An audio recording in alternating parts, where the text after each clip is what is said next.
Congressman Byron Donalds, Republican from Florida, joins me now. Congressman, the bill's passed. We know there had been some holdouts. Was it Trump's influence that pushed this over the line? Yes. At the end of the day, the president weighed in and talked with members about how critical it was to get this moved along. And look, let me take a step back. There's been a ton of work on this bill over months. Members have been negotiating in good faith, regardless of what caucus you might be a part of, Main Street Freedom Caucus. Everybody's been negotiating in good faith with House leadership, with the White House.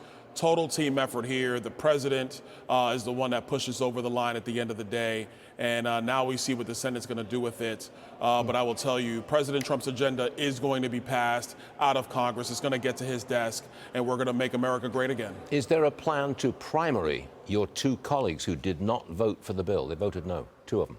I don't think so. I think it's very premature on that. I think even if you talk to Warren and to Thomas, what they are looking for is similar to what Senator Marshall was saying, doing more about long-term deficits and long-term debt. Look, if the Senate can make this thing better in terms of addressing some of the fiscal issues the country is facing, I'm all for it because anybody that was looking at the Treasury bond auction yesterday saw a very expensive 20-year Treasury bond.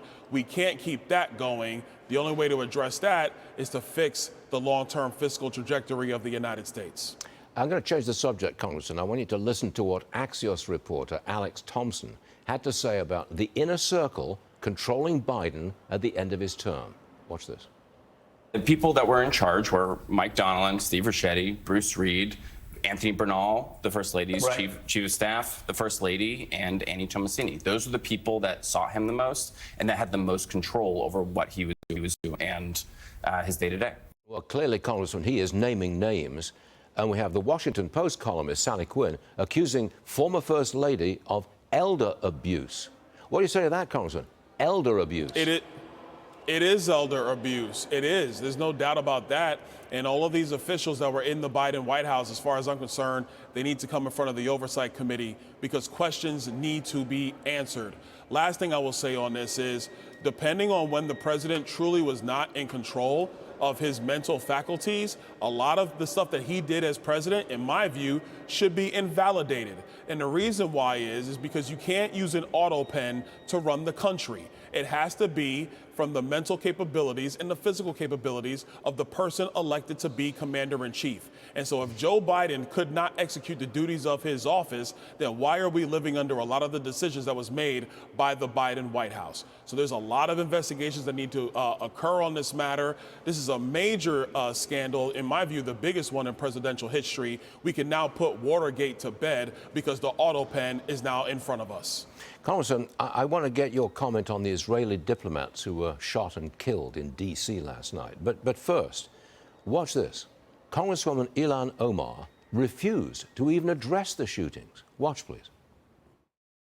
Congresswoman Omar, can I get your reaction to the shooting that happened in D.C. last night? I'm going to go for now. That's it. I'm going to go for now. Are you comfortable with colleagues like that in the United States Congress? No, I'm not. I mean, look, what happened last night was a tragedy, obviously, for the nation of Israel and for Jewish Americans here at home. This was an absolute tragedy. They were targeted based upon their faith. This is something that we do not tolerate in the United States. So I agree with the president and I agree with AG Bondi that they're going to do everything, not just to bring this person to justice, obviously, but to prosecute this person. They should be prosecuted to the full extent of the law. We cannot be targeting people based upon their religion, based upon their heritage. That is not what the United States stands for. Congressman, thank you very much for joining us this morning on a very important day. Always appreciate it, sir. Thank you. Thank you. Now this.